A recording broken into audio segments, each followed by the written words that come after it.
P T I ایک غیر سنجیدہ جماعت ہے اور ڈائلاگ ہمیشہ پولیٹیکل پارٹی کے دوران ہوتے ہیں اور درمیان ہوتے ہیں اور دہشت گردوں کے ساتھ کسی قسم کے کوئی پولیٹیکل ڈائلاگ نہیں ہوتے، اور پھر وہ ڈائلاگ کریں اور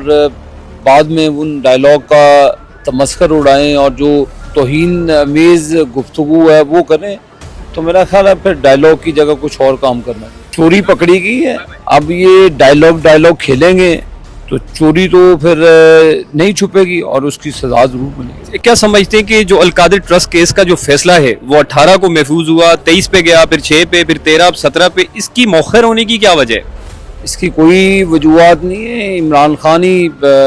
تاخیر کا شکار کر رہا ہے اس کو۔ میاں صاحب نے دوبارہ سیاست میں متعارف ہونے کے لیے پچھلے دنوں کی ان کی سٹیٹمنٹ آئی تھی، تو وہ میاں صاحب کہاں سے شروع کریں گے؟ میاں صاحب الحمدللہ اس قسم کی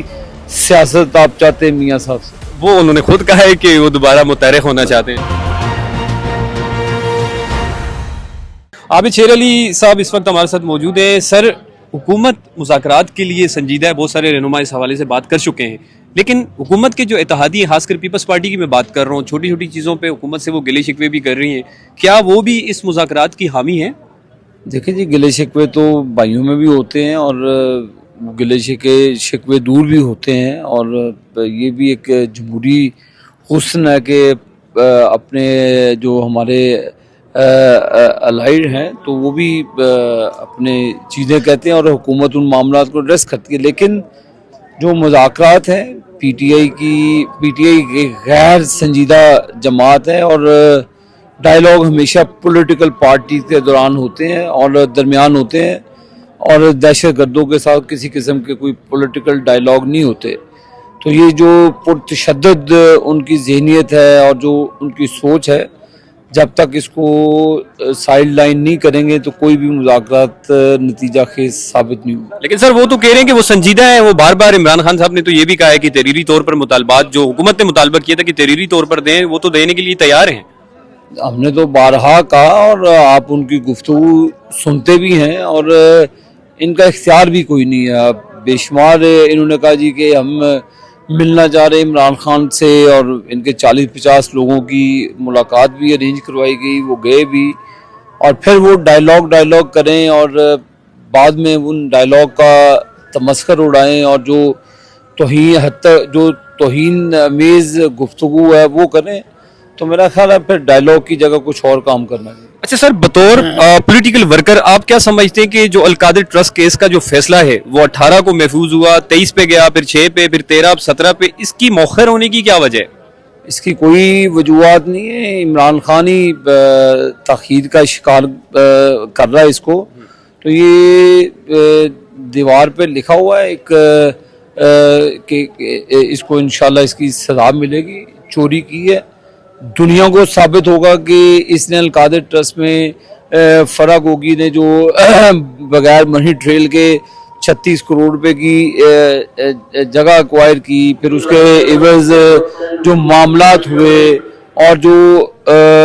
60 بلین پاکستان کے لوگوں کا تھا، کیسے اس نے ایک لفافے سے بند کر کے اپنی کیبنٹ سے اس کو پروو کروا کے اس کو ہڑپ کیا، اور اس کے عوض انہوں نے فائدے حاصل کیے، بشرا بی بی نے فائدے حاصل کیے، جس کی فرنٹ لیڈی تھی وہ فرح گوگی جس کو بھگا دیا گیا، تو یہ تو چوری پکڑی گئی ہے، اب یہ ڈائلاگ کھیلیں گے تو چوری تو پھر نہیں چھپے گی اور اس کی سزا ضرور ملے گی۔ ایک چھوٹا سا آخر میں مجھے یہ بتا دیں کہ میاں صاحب نے دوبارہ سیاست میں متعارف ہونے کے لیے پچھلے دنوں کی ان کی سٹیٹمنٹ آئی تھی، تو وہ میاں صاحب کہاں سے شروع کریں گے؟ میاں صاحب الحمدللہ یہ شروعات ہی ہے، میاں صاحب کی حکومت وفاق میں بھی بیٹھی ہے، الحمدللہ صوبے میں بھی بیٹھی ہے، اور اللہ کے فضل و کرم سے ہم پاکستان کی خدمت کرتے ہیں، اور کس قسم کی سیاست آپ چاہتے ہیں میاں صاحب سے؟ وہ انہوں نے خود کہا ہے کہ وہ دوبارہ متعارف ہونا چاہتے ہیں۔ جماعت کو جو ہماری پی ایم ایل این ہے اس جماعت کے حوالے سے، لیکن ان کا کاز یہی ہے کہ پاکستان کو آگے لے کر جایا جائے، پاکستان میں ایک اچھا سیاسی ماحول پیدا کیا جائے جس میں تمام سٹیک ہولڈرز کو ساتھ مل کر ایک چارٹر آف اکانومی بنایا جائے اور پاکستان میں امن پیدا ہو۔ جو بھی دہشت گردی کے واقعات ہو رہے ہیں کے پی میں اور پاکستان کے دوسرے شہروں کے اندر جو بڑی تشویش ہے، جو ہمارے سیکورٹی فورسز کے اوپر پر